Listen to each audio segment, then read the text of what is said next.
నమస్తే, welcome to our channel. నేను రవీంద్ర బాబు. AP రాజకీయాల్లో ప్రస్తుతం ఒక న్యూస్ ప్రకంపనలు సృష్టిస్తుంది.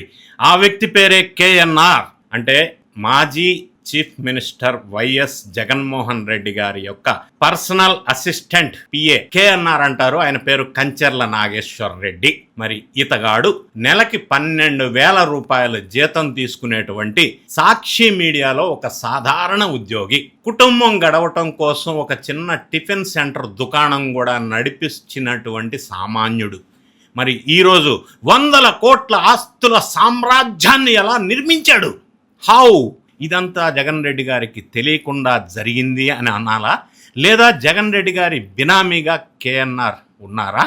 ఇటువంటి ఆసక్తికరమైన సెన్సేషనల్ డేటాబేస్డ్ విశ్లేషణ చేద్దాం ఈ వీడియోలో. ఎందుకంటే ఏసీబీ కానీ సిట్ కానీ దర్యాప్తు చేస్తున్నారు ఆయన మీద మద్యం కేసులో ఈయన పాత్ర గురించి.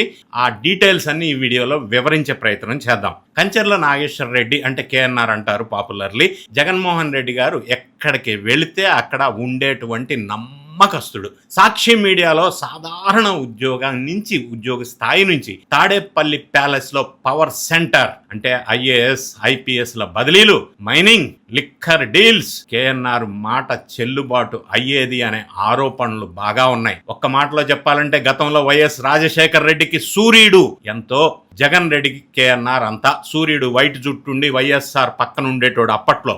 ఈ ఆస్తుల విషయం ఎందుకు వెలుగులోకి వచ్చిందంటే ఏసీబీ మరియు సిట్ వాళ్ళు దర్యాప్తులో బయటపడినటువంటి షాకింగ్ నిజాలు వివరిస్తాను డీటెయిల్తో సహా. విశాఖపట్నం పరిసర ప్రాంతాల్లో 400 ఎకరాల భూములు, జగ్గయ్యపేట ప్రాంతంలో 40 ఎకరాల వ్యవసాయ భూమి, ప్రకాశం జిల్లా దర్శిలో 10 ఎకరాలు, భోగాపురం విమానాశ్రయం పరిసర ప్రాంతాల్లో భారీగా భూములు. మరి ఇతని భార్యకు 2 కిలోలకు పైగా బంగారం, ఇతని భార్య బ్యాంకు ఖాతాలో 20 కోట్లు, బెజవాడలో కార్ల షోరూం, హైదరాబాద్లో సాఫ్ట్వేర్ కంపెనీ, విజయవాడలో వెటర్నరీ కాలనీలో కేఎన్ఆర్ సొంత విల్లా బంగళా.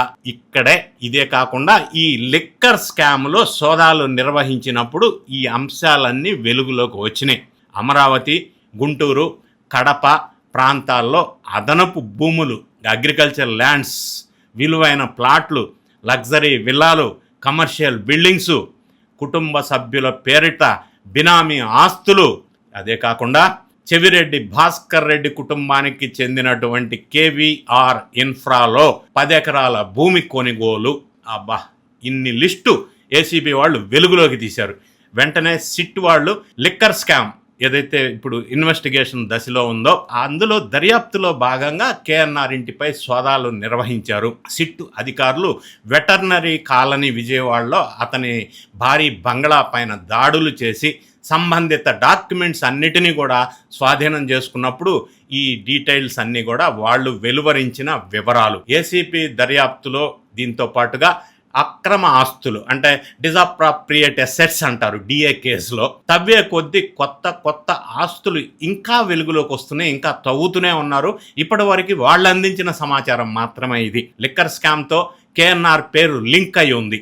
ఇంత భారీ ఆస్తులు 12,000 జీతం నెలకి తీసుకున్నటువంటి ఉద్యోగి ఎలా సంపాదించగలిగాడు అనేది ఇప్పుడు బిగ్ క్వశ్చన్. ఇక గతంలో వైఎస్కి సూర్యుడు ఎట్లానో కేఎన్ఆర్ అట్లా. ఈ రెండు ఒకసారి మనం పరిశీలించినట్టయితే సూర్యుడు అనే వ్యక్తి అప్పట్లో వైఎస్ రాజశేఖర్ రెడ్డి గారికి చాలా పవర్ఫుల్గా ఆయన ఎక్కడ ఉంటే ఈయన అక్కడే ఉండేవారు. అదే జగన్ రెడ్డి గారికి ఇప్పుడు కేఎన్ఆర్ సేమ్ టు సేమ్. మరి సూర్యుడు చుట్టూ పెద్ద వ్యాపారస్తులే తిరిగేటోళ్ళు ఆ రోజుల్లో. మరి వైఎస్ రాజశేఖర్ రెడ్డి గారి మరణం తర్వాత అతని ప్రభావం పూర్తిగా తగ్గిపోయి అతను ఎక్కడున్నాడో కనపడకుండా కనుమరుగు అయిపోయిన విషయం మనకు తెలుసు. అదే కేఎన్ఆర్ జగన్ ప్రతిపక్షంలో ఉండగా మంచి నమ్మకాన్ని సంపాదించి అప్పట్లో, ఇప్పుడు మరి అధికారం పోయిన తర్వాత ఈ ఆస్తులు బయటపడ్డాయి.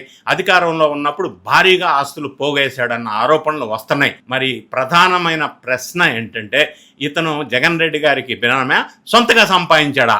అది సస్పెన్స్. మరి జగన్ రెడ్డి గారికి తెలియకుండా కేఎన్ఆర్ ఇంత ఆస్తులు సంపాదించే అవకాశం ఉందా? మీరే ఆలోచించండి. Is it possible? ఎలా సాధ్యం? మరి ఇవన్నీ జగన్ బినామీ ఆస్తులు అని అనుకోవచ్చా?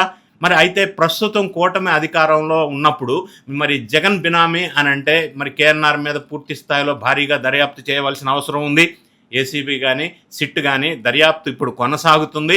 లిక్కర్ స్కామ్తో ఈయన ముడిపడి ఉన్నాడు అనేది ఈ కేసుల్లో భారీ షాక్ ఇస్తున్నటువంటి అంశం. అదేవిధంగా ఈ కేఎన్ఆర్ అప్పట్లో ఒక భారీ పవర్ సెంటర్గా ఉన్నారు సీఎం ఆఫీసులో. మరి ఇది ఒక వ్యక్తి కథ కాదు.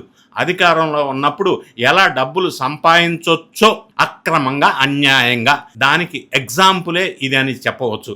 ప్రజల డబ్బు, భూములు ఎవరి కోసం ఇన్ని భారీగా జమ చేసే అవకాశం ఎక్కడిది అనేది నాకు వచ్చిన డేటా మేరకు పబ్లిక్లో వచ్చిన ఏసీబీ వాళ్ళు వెలువరించిన ఆధారాలు, ఆరోపణల వల్ల నేను ఈ విశ్లేషణ చేశాను.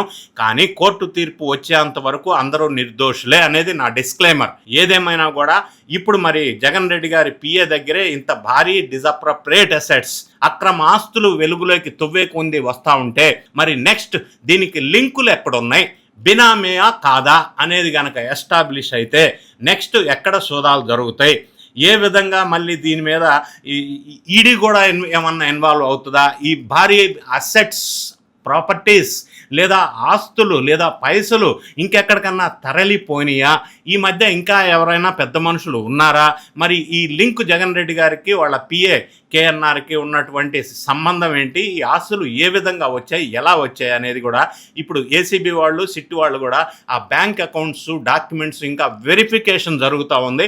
ఇంకా ఎన్ని విషయాలు పూర్తిగా విచారణ దర్యాప్తు చేస్తే బయటికి వస్తాయి, ఇంకా ఎవరి పేరు బయటకు వస్తుంది, ఎవరికి కనెక్షన్ ఉంది అన్న విషయం వెలుగులోకి వస్తుంది. ఒకవేళ బినామీ అయితే పరిస్థితి ఏంటి, నెక్స్ట్ ఎవరు అనేది ప్రశ్నలు, ఆశ్చర్యకరమైన ప్రశ్నలు ఇప్పుడు వెలుగులోకి వస్తూ ఉన్నాయి. మరి పూర్తి స్థాయిలో దర్యాప్తు జరిగినాక మనందరం వేచి చూద్దాం. ఇంకా ఏం ఆసక్తికరమైన విషయాలు వెలుగులోకి వస్తాయా అనేది చెప్పలేం.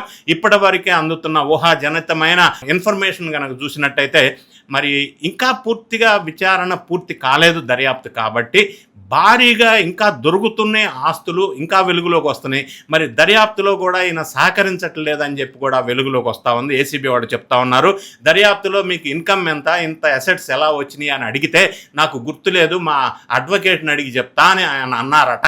మరి ప్రతి ఒక్కరూ ఇలా విచారణలో గుర్తులేదని చెప్పటం ఇదొక నార్మల్గా స్టాండర్డ్ ప్రాక్టీస్ లాగా అయిపోయినట్టుగా అనిపిస్తూ ఉంది. అక్రమ కేసుల్లో దొరికిన ప్రతి ఒక్కరు కూడా ఈ విధమైన పంధాని ఎన్నుకున్నారు. అది వైఎస్ఆర్సీపీ వాళ్ళు ఇచ్చిన ట్రైనింగ్ అయి ఉండవచ్చు. ఏదేమైనా కూడా అక్రమార్జన చేసి ప్రజల సొమ్మును లూటీ చేసి బినామీగా కొంతమందిని పెట్టుకొని దోపిడీ చేసినటువంటి దొంగలు, రాజకీయ ముసుగులో ఉన్నటువంటి వాళ్ళంతా అసలు సూత్రధారుల్ని వెలుగు తీయవలసిన అవసరం ఉంది. ఆ విధంగా ఇతని ద్వారా ప్రముఖాలు ఎవరున్నారనేది తేల్చే అవసరం చాలా ఉంది. అలా జరగాలని అందరూ కోరుకుంటున్నారు, మనం కూడా ఆ విధంగా కోరుకుందాం. మరి మీరేమనుకుంటున్నారు? మీ కామెంట్ని కామెంట్ రూపంలో తెలియజేయండి. ఈ వీడియో నచ్చినట్టయితే లైక్ బటన్ నొక్కండి, మీ ఫ్రెండ్స్కి షేర్ చేయండి. Thank you so much for watching.